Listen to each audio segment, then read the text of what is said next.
Happy Mother's Day to all of the mothers out there in the whole world.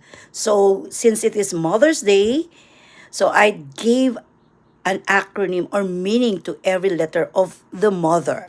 Let's start with letter M. M for me is meaningful. Being a mom is a very meaningful vocation. Actually, it's a vocation. It's a lifetime career. It's a lifetime vocation.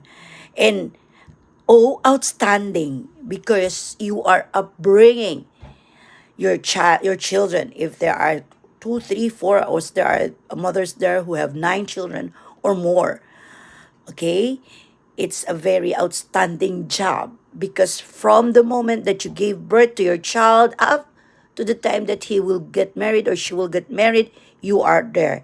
And then thankful, you are so thankful because you are an instrument of reproduction. Okay? Without the mother, no one can conceive, no one can bring a child. And then heroic. Because I, for myself, I gave a natural birth for my 3 children.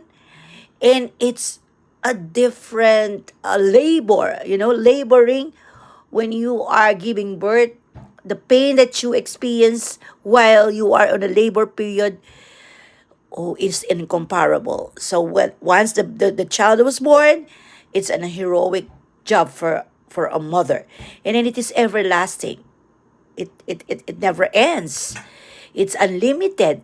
It says, natatandaan ko yung sinabi ng apo ko, it's infinite, no ending. Even though you will die, still the guidance of the mom is there. And of course, it is rewarding.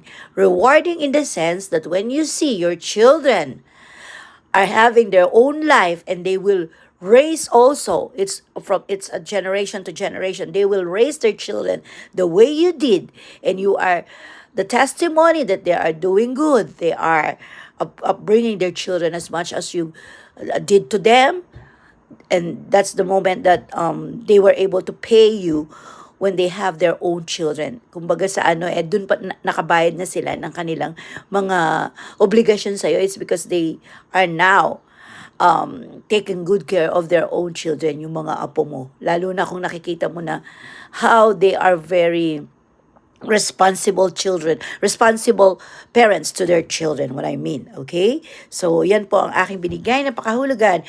Mother, meaningful, outstanding, thankful, heroic, everlasting, and rewarding.